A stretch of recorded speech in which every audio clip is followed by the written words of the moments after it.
사게 되리라 하셨다 아니라. 아멘. 내 마음을 다하며 목숨을 다하며 힘을 다하며 뜻을 다하여 주 너의 하나님을 사랑하고 또한 내 이웃을 내 자신같이 사랑하라 하였나이다. 누가복음 10장 27절 말씀. 아멘. 우리 같이 한번 암송해 볼까요? 시작.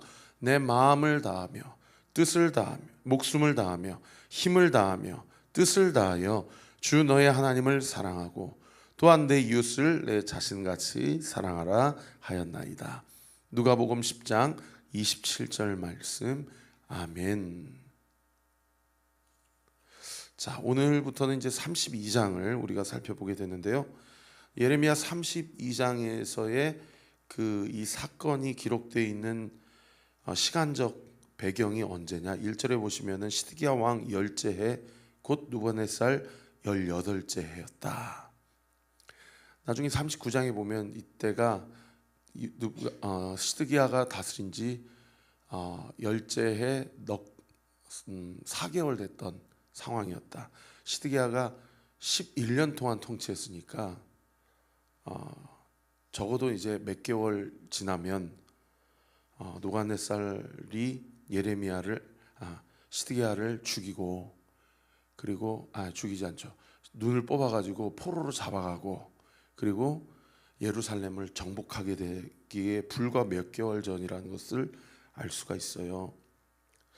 그 느부갓네살 왕이 예루살렘을 바로 쳐들어와서 정복한 것이 아니고 한 1년 6개월 정도 예루살렘 성을 포위를 합니다. 워낙 예루살렘 성이 고대 근동 지방의 최고의 요새였기 때문에 그냥 문 걸어 잠그면 함부로 정복할 수가 없는 그런 성이에요. 그러니까 이 군사적으로는 압도적인 그런 상황이었지만 워낙 천연의 요새이기 때문에 함부로 점령할 수가 없었어요. 그래서 시드기야 왕이 전략을 편 것이 뭐냐면, 그러면 나올 때까지 기다린다. 그래서 아예 쥐새끼 한 마리도 못 나오게 다 에워싼 거죠. 그것이 2절에 기록되어 있죠. 그때의 바벨론 군대는 예루살렘을 에워쌌다. 그러니까 예루살렘 성 안에는 지금 상황이 어떤 상황이냐면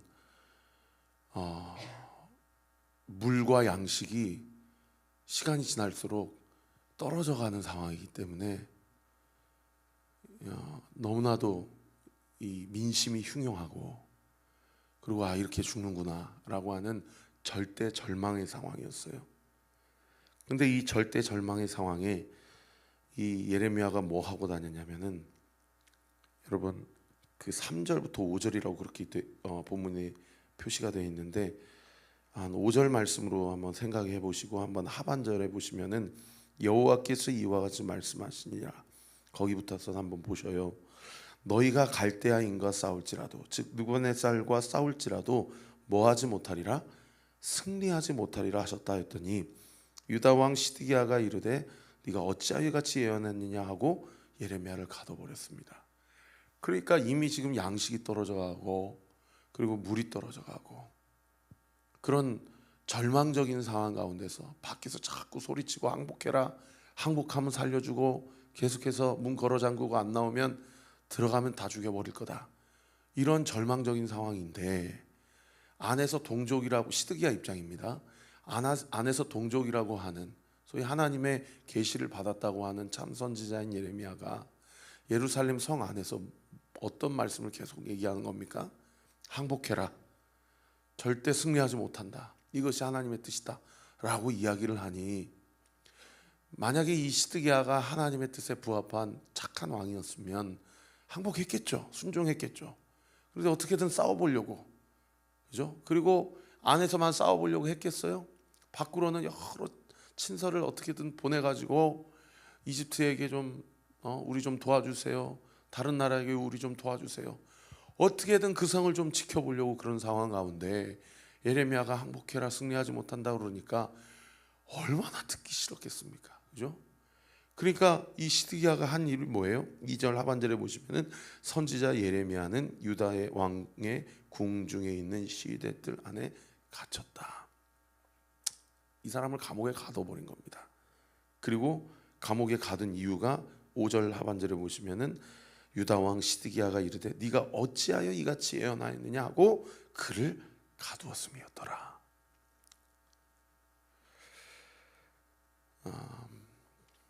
민족적으로는, 공동체적으로는 상당히 절망적인 상황이고, 자꾸 하나님의 말씀을 대언하고 죄를 지적하고 하나님의 메시지를 선포하는데, 그것이 절망적인 상황 가운데서 거기서 더 기름을 붓는 것 같아요.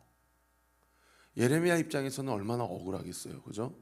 이거 뻔한데 당장 몇 개월 있으면 이 성이 함락되는데 항복하면 산다고 하나님이 약속해 주셨는데 자기 생각대로 이렇게 하는 것이, 이렇게 헛헛한 안에 있는 군사들을 사기를 진작시키려고 하고 백성들에게 우리가 이 전쟁에서 승리할 수 있다, 어떻게든 친서를 보내가지고 우리를 도와주면 우리가 당신들을 평생 조공을 바치고 섬기겠습니다, 이렇게 하면 이 전쟁을 이길 수 있는데, 이미 자신들의 선대 왕인 히스기야 왕 시대 때 사네립 왕이 이렇게 둘러싸고 해도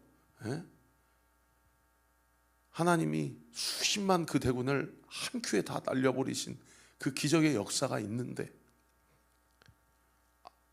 그러니까 자꾸 엉뚱한 생각을 하고 자꾸 하나님의 말씀이 들리지 않고 자기 생각대로 그 상황을 버텨보려고, 자기 생각대로 그 경제적 상황을 이겨보려고, 자기 생각대로 그 건강의 컨디션을 어떻든 극복해 보려고. 여러분, 영적인 눈으로 보면 오늘 우리도 마찬가지입니다. 하나님이 예배 시간마다 최 목사야 너 항복해라, 아무개 성도야 너 그렇게 자꾸 뻗팅기고 그렇게 네 고집 부리지 마라, 그러다가 너 골로 간다, 하나님이 예배 시간마다 말씀해 주시는데, 내가 하나님 앞에 하나님의 음성을 듣고 무엇을 회개해야 될지를 들려도 인정을 안 하는 건지, 아니면 안 들리는 건지, 그걸 하나님의 말씀을 듣지 못하고 그렇게 뻗팅기니까 나중에 사도 바울이 하나님이 사도 바울에게 뭐라고 합니까? 가시채 발길질하는 것 같다라고 그렇게 표현하지 않습니까? 자꾸 그걸 불편하게 하니까 동물이 주인이 그 혈기를 잠재우고 그 고집을 잠재우려고 그 가시채에 자꾸 이렇게 훈련을 시키는데, 그거 싫다고 발길질 해봐야 자기만 더 아픈 뿐이죠. 여러분, 신앙생활 다른 게 없습니다. 하나님 앞에서 부드러운 마음을 달라고 기도하세요. 하나님, 제가 무엇을 하나님 앞에 회개해야 됩니까? 내가 무엇을 하나님 앞에 돌이켜야 됩니까? 무엇을 하나님 앞에 내려놔야 됩니까? 하나님 앞에 그렇게 간구하고 기도하고 하나님의 음성을 듣고 그것에 하나님의 말씀 앞에 청종하면, 여러분, 하나님이 그 사람의 인생을 주변에 있는 많은 사람들을 통해서 하나님의 말씀을 앞에 순종하는 자를 하나님이 어떻게 책임져 주시는지를 보여주기 위해서라도 하나님이 책임져 주세요. 할렐루야. 하나님은 인애가 풍성하시고 자비로우시고 사랑이 많으신 선하신 하나님, 좋으신 하나님, 그분의 성품이에요. 놀라우신 하나님이에요. 그리고 그 하나님께서 놀랍게 일하세요. 오늘 이 하루도 기적이 필요하고, 하나님이 지금 나를 둘러싸고 있는 많은 이 절망적인 상황 가운데서 어떻게 하는 것이 하나님 내가 사는 길이요, 우리의 가정이 사는 길입니까? 하나님의 말씀 앞에 순종하고 청종하는 우리 온교회 모든 성도들 되시기를 예수님의 이름으로 축원합니다. 그때 하나님의 말씀이 예레미야에게 임하는데 뭐라고 임하냐? 야, 네 친척 하나멜이라는 사람이 와서 네 고향 아나돗에 있는 그 밭을 사라고 아마 제안을 할 거다. 너는 그 밭을 사라. 그렇게 이야기해요. 그리고 실제로 그 친척 7절에 보세요. 내 숙부 살룸의 아들 하네멜이 너에게 와서 말하기를 너는 아나도스에 있는 내 밭을 사라. 이 기업물을 권리가 내게 있느니라 하리라 하시더니, 여러분 이 사람이 아나도스에 있다가 예루살렘 성 안에 들어온 것도 기적이에요. 왜요? 지금 둘러싸고 있는데 어떻게 들어왔는지 본문이 설명을 안 해요. 그래서 어떤 신학자는 인간적으로 어떻게 해석을 하냐면 그때 잠시 잠깐 휴전이었을 것이다, 그렇게 추측을 해요. 그리고 지금 나라가 망하게 생겼는데, 그리고 고향 땅 아나솥은 이미 이 느부갓네살에게 점령당한 상황 아닙니까? 지금 수도 하나 남았는데, 그런데 이 기가 막힌 상황이 이렇게 일어나요. 그리고 이미 예레미야는 예루살렘 성 안에서 여기저기 항복해라 항복해라 하나님의 말씀을 대언한 상황에서 갇혔기 때문에, 여러분 부동산 거래하는 게 무슨 의미가 있겠어요, 그죠? 그런데 하나님이 미리 알려주신 거예요. 그리고 실제로 친척이 자기에게 찾아왔어요. 교도소에 와서 면회를 신청한 거예요.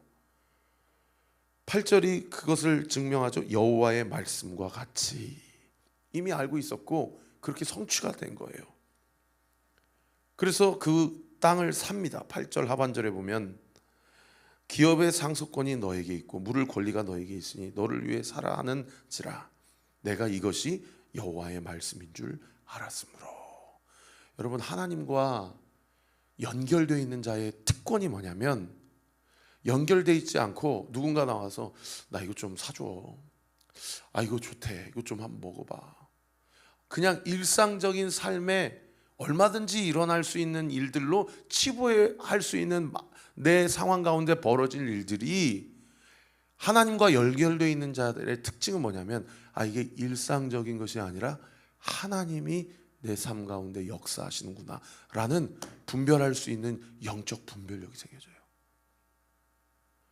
그러니까 기도하지 않는 사람은 아, 오늘 그냥 우연히 이런 일이 일어났나 보다 하고 지나갈 일이, 기도하고 하나님과 연결되어 있는 사람은 하나님이 나에게 말씀하셨는데 어머나 세상이 실제로 이 사람이 날 찾아왔네 라고 하면서 내가 이거 투자해가지고 우리 집안 경제 상황 좀 한번 뒤바꿔 봐야 되겠다, 무슨 이런 세상적 기준으로 부동산에 투자하는 게 아니고 하나님이 너 그거 사라, 그럼 사는 거예요. 왜요? 하나님의 말씀대로 순종하면 하나님이 내 경제 상황도, 내 건강 상황도, 내 가정 형편도, 나의 한 치 앞도 알 수 없는 나의 모든 미래와 앞날도 하나님이 책임져 주실 것을 믿기 때문에. 할렐루야. 근데 예레미야 입장에서 한번 생각해 보세요. 야 망할 거다, 다 항복해라 그랬는데 친척이 와가지고 이거 좀 사라 라고 하면, 여러분 자기가 내뱉은 말이 있기 때문에 그거 사야 돼요, 안 사야 돼요? 연결 안 돼 있으면 살 이유가 있습니까? 나라가 망하는데? 그렇지 않아요? 나라가 망하는데 뭘 부동산 거래가 무슨 의미가 있어요? 여러분 전쟁 나보세요. 막 사재기 시작되고 장난이 아니에요. 무슨 의미가 있어요, 땅 문서가. 그런데 그걸 사는 거예요. 그러면 예레미야는 이 거래에 참여하는 자신의 행위가 사람들이 자기에 대해서 뭐라고 비난할 것을 작정하고 감당할 것을 결정하고 산 겁니까? 너 이놈 새끼 나라가 멸망한다고 그래놓고는 쥐도 부동산에 투자 안 해? 이런 거짓 선지자가 어디 있어? 얼마든지 그렇게 오해할 수 있는 상황을 감수하고 사는 거 아닙니까? 여러분 하나님이 이렇게 일하세요. 항상 하나님은 어떤 일을 우리에게 요구하실 때 그 행위에 대한 믿음의 대가를 결단하고 그 행위를 우리에게 요구하실 때가 얼마나 많은지 몰라요. 근데 우리가 주님 앞에 하나님 나한테 입으로는 이렇게 선포하라고 하셔놓고서는 내 행위로는 뒤로 호박씨 까는 이런 행위를 하라고요? 왜 저한테 이런 일을 시키세요? 불과 몇 개월 후면 나라가 망하는데.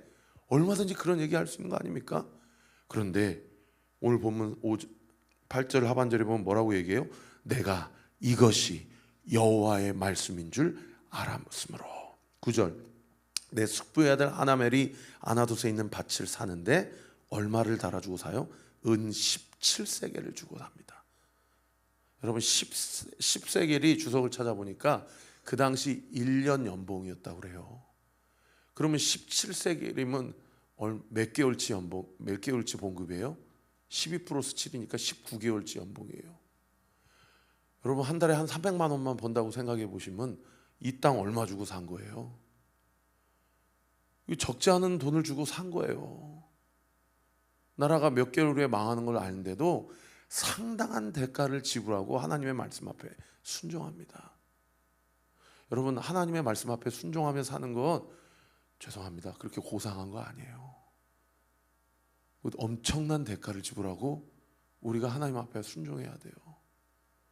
그런데 우리가 하는 것이 아니라 우리 안에 계신 성령께서 우리로 하여금 그 일을 하게 하셔요. 할렐루야. 왜요? 그리스도께서 우리를 위해 지불하신 대가는 당신의 생명이셨어요. 할렐루야. 그 대가를 지불하셨기에 우리가 오늘도 그 예수 그리스도의 이름으로 이 아침에도 주님 앞에 나아갈 수 있는 특권을 갖게 된 것입니다. 그러니까 하나님과 연결된 사람은 엄청난 영적 유익을 누려요. 무엇이 가치가 없는 것인지 무엇이 가치가 있는 것인지를 일단 분별할 수 있는 영적 분별력이 생기고요. 세상 사람들이 이해할 수 없는, 야, 내가 봤을 때는 이건 똥인데 너 지금 전쟁 가운데 부동산 거래한다고? 그런데 예레미야에게는 이 땅의 가치가 얼만큼 가치가 있느냐가 중요한 것이 아니라 예레미야에게는 뭐가 자기 인생의 가장 큰 가치예요? 여호와의 말씀에 순종하는 게 가장 큰 가치예요. 그것이 자신의 생명과 자신의 삶을 하나님께서 보장해 주실 것이라는 강력한 믿음이 있기 때문이에요. 그리고 이 땅 가운데서 우리 주님이 보상해 주지 않으셔도 상관없어. 나는 영원한 하나님의 나라에 하나님의 놀라운 상급이 있고 하나님의 존영과 영광이 있어.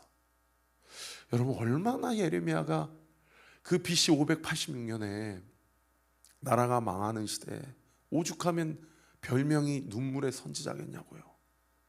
그 사명이 얼마나 고통스러웠으면. 그런데요, 하나님의 사람들은 이 땅에서의 고통스러운 삶을 살아도 지난주일 안영훈 목사님 말씀하신 것처럼 나침반이 사방을 가르쳐도 위는 못 가르친다잖아요. 여러분 믿음의 사람들의 가장 큰 특권은 하늘을 바라볼 수 있는 특권이에요. 이 땅의 삶이 전부가 아니다. 지금 내가 고통 가운데 있고 사방으로 우겨싸움을 당하고 너무나도 일촉즉발의 상황 가운데 있다 하더라도 하나님의 말씀이 들리고 내가 주와 연결이 되어 있으면 하나님은 내 인생을 책임지시고 하나님 우리 교회 책임지시고 하나님 이 나라의 민족을 결코 저버리지 아니하신다. 할렐루야. 그래서 결국에 그 기업물을 땅을 사라고 한 하나님의 목적이 뭡니까? 오늘 보면 15절에 기록되어 있죠. 15절 말씀 같이 한번 읽으십시다. 시작. 만군의 여호와 이스라엘 하나님께서 이와 같이 말씀하시느니라. 사람이 이 땅에서 집과 밭과 포도원을 다시 사게 되리라 하셨다 하니라. 결국 왜 그 아나돗의 밭을 사라고 예레미야에게 이야기하셨어요? 다시 네가 지금 사는 땅, 다시 그 믿음의 유산, 그 기업의 권리를 하나님이 회복시켜 주실 때가 반드시 올게 될 것이라는 것을 선지자의 삶을 통하여서 예언적 행위를 하게 한 것이죠. 지금은 망하지만 이 망한 땅이 바벨론 유수 70년 포로의 생활이 차면 하나님이 약속으로 주신 우리 선조들의 땅을 반드시 회복시키고 그 권리를 다시 복권시켜 주실 것이다 라는 그 상징적 행위를 모든 이스라엘 백성에게 깨닫게 하기 위하여 하나님이 예레미야에게 부동산 상고례를 하라고 명하신 것입니다. 사랑하는 성도 여러분, 오늘 말씀을 정리하면서 여러분께 도전합니다. 사방으로 우겨싸움을 당하는 상황 가운데 있더라도 하나님과 위로 연결되어 있는 사람은 소망이 있는 사람이요 믿음의 사람이요 하나님의 사람입니다. 그러므로 오늘도 이 아침에 우리는 주님 앞에 기도해야 돼요. 우리는 이 땅 가운데서 지금 나에게 주어진 당면한 문제를 해결하기 위하여 이 사람 찾아가면 해결될 것 같고 저 사람 찾아가면 일이 쉽게 풀릴 것 같고, 아니에요. 오히려 일이 더 꼬여요. 여러분, 우리가 먼저 찾아가야 될 그 영적 번지수는 오늘 이 자리 기도의 자리인 줄 믿으시기를 예수님의 이름으로 축원합니다. 그래서요, 아무리 우겨싸움을 당한 상황 가운데 있더라도 하나님과 연결되어 있는 사람은, 그 사람은 소망의 사람, 믿음의 사람, 십자가의 길을 걸어가는 사람이에요. 오늘 본문에도 보세요. 1절에 보시면은, 한번 펜 있으시면 줄 쳐보세요. 유다의 시드기야 왕 10째 해, 곧 느부갓네살 18째 해에, 거기 줄 쳐보세요. 여호와의 말씀이 예레미야에게 임하니라. 6절에도 보세요. 예레미야가 이르되 여호와의 말씀이 내게 임하였느니라. 8절 하반절에도 내가 이것이 여호와의 말씀인 줄 알았으므로. 14절에도 보세요. 만군의 여호와 이스라엘의 하나님께서 이와 같이 말씀하시기를. 15절에 보세요. 만군의 여호와 이스라엘의 하나님께서 이와 같이 말씀하시느니라. 여러분, 위로부터 연결되어 있는 자는 끊임없이 하나님이 나에게 부어주시는 말씀을 들어요. 그러니까 감옥 안에 갇혀도 그래도 버틸 수 있는 거예요. 왜요? 위로 연결되어 있으니까. 근데 가장 미련한 성도들의 특징이 뭐냐면, 우겨싸움을 당하고 있고 다 지금 망하게 생겼는데 위도 닫혀 있어요. 기도의 자리도, 기도의 커넥팅도 끊어져 있어요. 뭘로 살려고 하세요? 여러분, 하나님이 주시는 말씀을 공급받는 사람은 우겨싸움을 당해도, 이제 곧 망할 것 같더라도 하나님이 그 인생을 책임져 주시기에, 그리고 그것을 믿기에 여러분 담대할 수 있습니다. 할렐루야. 하나님 앞에 당당할 수 있어요. 믿으시면 아멘. 그 믿음 가지고 세상에서 감당할 수 없는, 세상이 이해할 수 없는 그런 삶이, 나의 어떠한 경제적 상황을 위해서, 나의 건강을 위해서, 내 개인적 상황을 위해서 그걸 하게 하시는 것이 아니라, 하나님 나라를 확장하고 하나님의 사명을 감당케 하시기 위해 하나님이 예레미야의 삶을 사용하셨던 것처럼, 오늘 이 자리 가운데 나온 모든 성도들 삶 가운데도 위로부터 연결되어 있는 그 하나님의 말씀을 통해서 오늘 이 시간 주님 앞에 기도하는 모든 기도가 주님 앞에 상달되고 응답되는 놀라운 은혜의 역사, 우리 사랑하는 성도들의 구체적인 삶 가운데 이루어지고 확증되기를 믿으시기를 우리 구주 예수 그리스도 이름으로 축원합니다. 기도하겠습니다. 아버지 하나님, 감사합니다. 우리 각자의 상황과 형편은 우리가 서로가 다 알 수는 없다 하더라도, 오늘 이 시간 주님 앞에 예배드리는 우리 주님은 우리의 형편과 상황을 다 아시고, 앞뒤 좌우 사방이 다 막혀 있는 것 같을 때, 그리고 하나님이 말씀하시라는 말씀만 전했을 뿐인데 심지어 그 옥에 갇히고, 심지어 억울한 일을 당하고, 많은 사람들에게 공격을 받고 코너에 몰리는 것 같아도, 주님과만 연결되어 있으면 주님이 나에게 끊임없이 말씀하시고, 일반적으로 지나갈 수 있는 그 일도 하나님이 말씀하실 때 그 일이 일반적인 일 또는 그냥 지나갈 만한 일이 아니라, 이 일을 통하여 하나님의 하나님 되심을 나타내시고, 나를 향한, 이 땅을 향한 하나님의 뜻이 무엇인지 나로 하여금 우리 가족 구성원들에게, 우리 교인들에게, 내 주변에 있는 내가 사랑하는 사람들에게 하나님의 말씀을 흘려보내고자 하시는 그 하나님의 놀라우신 은총과 능력임을 믿고 주님 앞에 나아갈 때에, 아버지 하나님, 우리로 그리스도께서 그렇게 하신 것처럼 우리도 주의 말씀 앞에 청종하고 끝까지 우리에게 주신 사명을 감당할 수 있도록 주님 우리와 함께 하시고, 감당할 만한 시험만 허락하시고 감당치 못할 때에는 반드시 피할 길을 열어주실 줄 믿습니다. 하나님의 그 말씀을 따라 온전히 순종하며 순복하며 살아가는 저와 우리 모든 온리교회 성도들 되게 하여 주시옵소서. 내가 이 시간 예수의 이름으로 명하노니, 일상적인 삶이 특별한 하나님의 메시지로 들리고 하나님 앞에 철저히 겸손하여 하나님의 말씀 앞에 순복하고 회개하며 하나님의 말씀을 청종하기로 결단하는 모든 성도들의 삶 가운데 이 시간 예수의 이름으로 명하노니 모든 육신의 연약함과 만성적인 질환들 예수의 이름으로 고침받게 될 치유다. 치유받게 될 치유다. 예수의 이름으로 깨끗이 나음을 얻게 될 치유다. 특별히 경제적인 문제로 인하여 한숨 지고 너무나도 어려워하고 있는 성도들 예수의 이름으로 명하노니 그 모든 가정 경제가 예수의 이름으로 풀릴 치유다. 풀릴 치유다. 풀릴 치유다. 하나님의 나라를 위하여 하나님 적지 않은 대가를 지불하게 하시고, 그러나 그것이 결코 하나님 그냥 그것을 지나가게 하지 않으시고 공짜로 여기지 않으시고 하나님 그에 합당한 놀라운 하나님의 결과와 그 하나님의 섭리가 나타나게 하실 것을 믿습니다.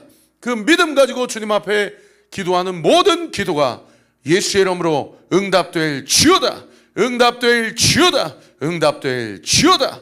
예수님의 이름으로 기도합니다. 아멘.